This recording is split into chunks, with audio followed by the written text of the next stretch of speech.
so over it, but I also can't find it in my body to like be overly upset. I'm like done. This every other year we've had, issues or hurdles or things that have come up that I'm like, oh man, if that one guy stayed healthy, if Rodgers stayed healthy last year, we would have had a real good shot at Super Bowl. Oh man, if this happened, oh man, if that happened. But no, we've got everything. We had what I thought was going to be a halfway decent coach in Robert Saleh. We have the young players. We have all the big names to round out a roster, and we just can't figure it out. And at this point, I don't know what to do because the Jets are going to be in a world of hurt from a cap situation, from a draft pick situation, from just like a Joe Douglas being in the final year of his contract and like needing to attract a new GM to this damn team with all the fire that's going on around it right now. And Aaron Rodgers is the biggest tipping point. Does a coach, does a GM really want to come in here with Aaron Rodgers and Woody Johnson calling the shots? Like, what GM is going to want to take this job after, like, what Joe Douglas just had to go through for the last, like, 2 years or whatever it's been? I'm mad. Right. I'm upset. I'm frustrated. Green bean. You said something really, really important for me, right? So, I see people yelling. I mean, Jets fans are doing our yearly thing where they attack with vitriol, anything, like in ways that I just feel are not really appropriate for sports. Like, I mean, like, look, I'm a big ball busting guy. I believe you can say shit. Like, I like the violence of the sport, but there's a line. Like, you keep it, there's a line. You don't attack people like, their families or whatever it is. And I don't like that we like eat our own every year. You know what I mean? Like, that's like, I'm always like, what is this? But the thing is, like you said, Ryan, I don't have it. Like, I'm not at anger anymore. Like, I'm at complete, like, dejection, like utter disbelief. I'm looking at the game. And even in that game, like, it was such a sloppy mess. But at no time did I think we were losing that game. I didn't think we were losing until we lost it. I was like, we lost. And I was like not making fun. I'm like, wow, that Boutte is just such a disappointment. I liked him coming out. And I thought, that he would, he'd have a nice career. And he's garbage the whole game. And who catches that big long pass? I was like, I can't believe it. Like, it's just the layers of ridiculousness for us. But here's the thing that kills me the most with all of this stuff. If we had a field goal kicker right now who could kick field goals, we would be a 5-win. I mean, with all of it, right? And we would be justifying and doing it, but it'd be a whole different thing. And the problem for me is, and it's just such a spear tip for the entirety of the real problem. This guy is shanking extra points, just straight up shanking them, right? Field goal every game. He's missed a field goal like numerous consecutive games. We're losing games by 3 points, and he's like 1 point, 3 points. And there is an absolute and utter refusal to move on. They defend him. I think it was Matt. I'm pretty sure it was you, O'Leary. Jeff Holbrick was saying, well, we'll know in a couple days. We'll make a decision in a couple days. And Matt goes, kickoff is literally in 51 hours. Like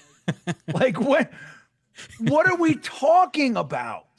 Like, it's just like real teams. Like, okay, I can get it. Like 1 game, 2 games, whatever. But it's like, we are losing games. And that has been the difference in numerous games. Again, I'm not skirting the other issues, but it's like, it highlights and makes clear for anyone what the real issue is.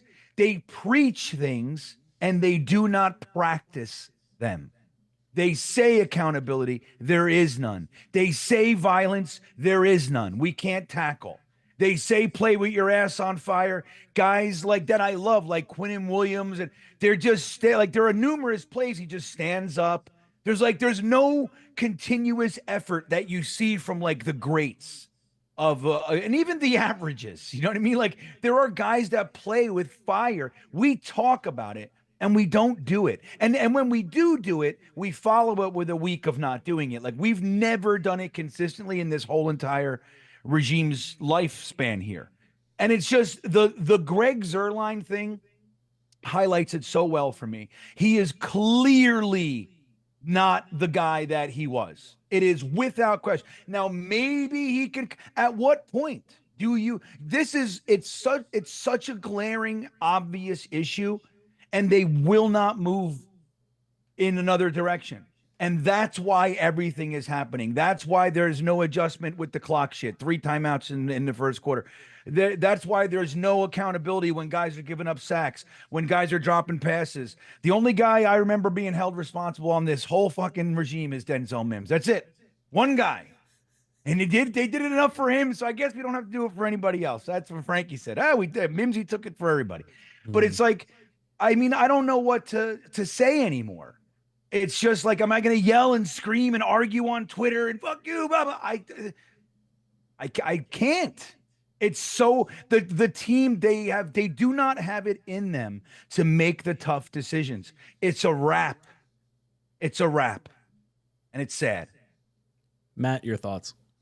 It is very sad. Is a great word to use for the state of this team, because not that Greg Zuerlein's a massive problem, right?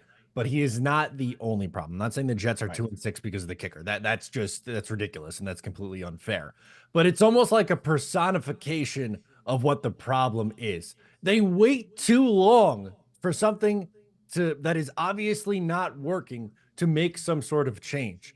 Anyone with eyeballs saw during the year, there were multiple examples, whether you want to go all the way back to Denver in week 4, or then against Buffalo and Pittsburgh, and now against New England.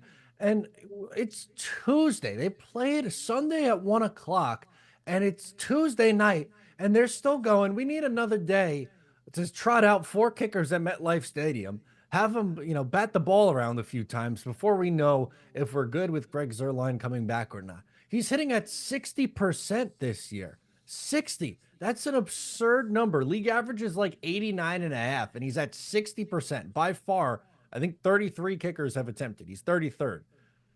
It's just not, it's not good enough. And I'm not going to kill Joe Douglas for not having, or not choosing Austin Seibert over him. But I do think he deserves blame when it's been week after week after week of the same thing being an issue and being too stubborn to do anything about it to change. Like Greenbean said it 3 weeks in a row. Does Joe Douglas still work here? Is he doing anything right now? Is this just Woody Johnson calling the shots and they're running out the clock on Joe Douglas because he doesn't have a contract at the end of the year? The team's an absolute mess. And now they play on a short week against a really good Houston Texans team, likely dropping to 2-7. And if Joe Douglas isn't going to be here next year, is he going to actually make any moves at the trade deadline to sell off pieces to get assets for the next guy? Like, you're just such a shitty spot with where this team is. Yeah, are you stocking someone else's war chest, or are you trying to give it your all and just say F it? You have a chance versus the Texans, right? It's a short week for them. They don't have Stefan Diggs is out for the year now. Is Collins out too? I feel like they're down 2 receivers. So it's not a totally insurmountable task, but this team does not aspire any confidence when the only 2 wins you have are against 2 of the worst teams in the NFL. What's up, guys? Matt O'Leary from Talkin' Jets. If you liked that video, please make sure to subscribe and follow for more New York Jets content.